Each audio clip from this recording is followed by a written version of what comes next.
lagi tentunya yang tadi disinggung juga terkait bagaimana hakikatnya kita mengembangkan ruang kita ini supaya tentunya sesuai dengan tadi Pak Sigit menyampaikan, kalau kita punya pembangunan itu tentunya ada tujuannya gitu.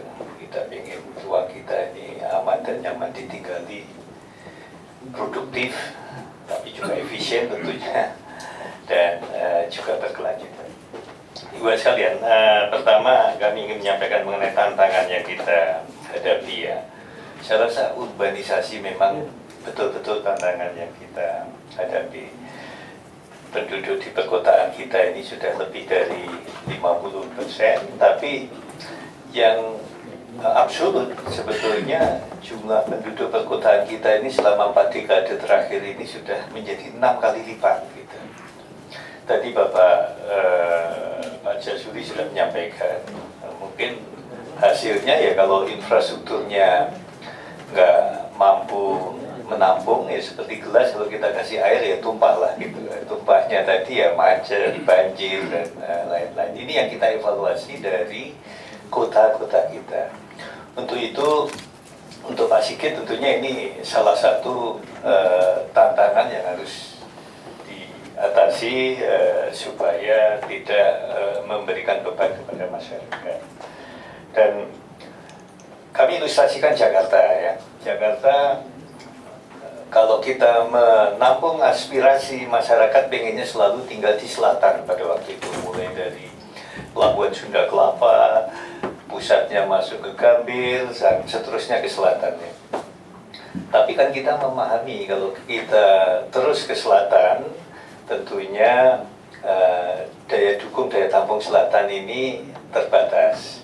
Sehingga kita perlu juga menyampaikan kepada masyarakat juga bahwa kita membangun tentunya sesuai dengan carrying capacity-nya tadi. Waktu itu kita membangun jalan ekspres ke barat dan ke timur. Waktu itu kurang populer, tapi itu sebetulnya yang membantu kita, sehingga sekarang ini urbanize-nya kita itu justru ke timur yang paling jauh, 35 km lebih ke timur, 30 km ke barat, dan ke selatannya 25-30 km. Artinya arahnya sebetulnya sudah mendekati yang kita inginkan. Tapi memang yang ke selatan sendiri sudah terlalu banyak juga yang di budidaya, sehingga yang kita lihat inilah sebetulnya produknya kayak misalnya banjir dan lain-lain di Kampung Bulu dan lain-lainnya yang kita lihat sejauh ini. Ibu sekalian, dengan gambaran tadi paling tidak beberapa tantangan yang perlu kita sikapi ya, bahwa urban ecology dan environment jelas lah gitu ya. Hidup di kota jadi nggak produktif, terutama untuk anak-anak. Kalau nggak produktif ya daya saing kita pasti juga kurang, tidak bisa kompetitif ke depan. Secara governance kita juga tantangan, tapi ya kita syukuri, kita desentralisasi berjalan, leadership mungkin sudah lebih terbuka di daerah gitu ya. Dan ini yang bahkan otonomi Pak Sigit itu yang berapa besar itu 100 miliar ke daerah langsung dan lain-lain ya, itu juga berjalan. Ini mudah-mudahan ini responnya adalah bagaimana perkotaan tadi dibangun dengan lebih mendekati aspek yang menjadi kritikal disampaikan Bapak Ketua Fraksi tadi. Kenapa super blok ini yang banyak dihuni bukan orang Betawi ya tadi ya, malah tersingkir gitu. Kita artinya membangun yang Pak Sigit bayangkan tadi nggak sesuai hasilnya seperti tujuannya gitu. Kalau memang demikian ya, kalau memang demikian, karena mereka menjadi tersisih.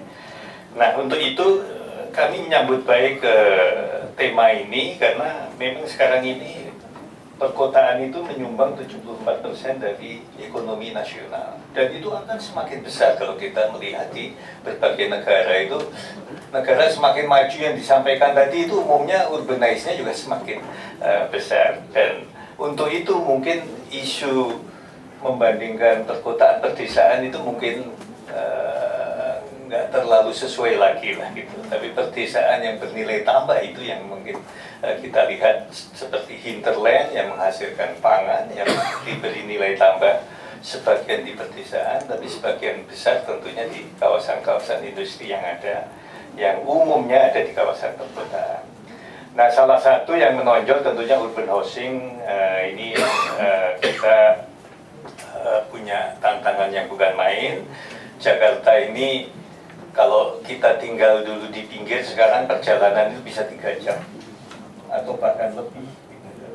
Dan yang lebih sulit adalah kita sulit merencanakan, kadang-kadang baik, kadang-kadang ya ini yang membuat tentunya mental dari masyarakat akan terpengaruh, dan ini akan menurunkan tingkat daya saing, karena tahun ini pun bulan ini ya, bulan akhir ini kita sudah menghadapi masyarakat ekonomi Asia. Lanjut mungkin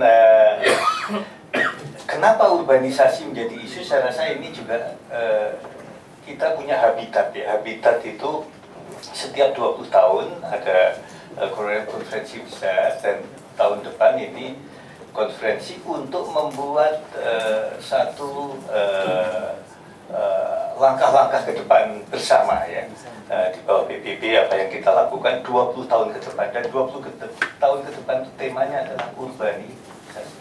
Jadi saya rasa tema ini pas juga Pak untuk menyosong kaki, dan tentunya urbanisasi bukan sesuatu yang dihindari, urbanisasi sesuatu justru momentum bagaimana kita membangun tadi yang disampaikan Pak Sigit tadi, dengan urbanisasi tadi untuk betul-betul bagaimana memberi nilai tambah yang ada. Umumnya perkotaan itu kalau dia urbanize itu pertumbuhan ekonominya semakin tinggi. Ini yang kita lihat di berbagai negara, bahkan di kita belum setinggi yang terjadi di beberapa negara gitu. Tentunya ini karena keterbatasan infrastruktur yang ada.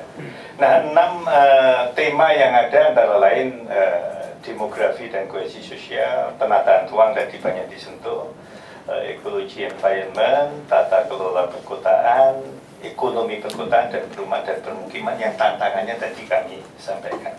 Next.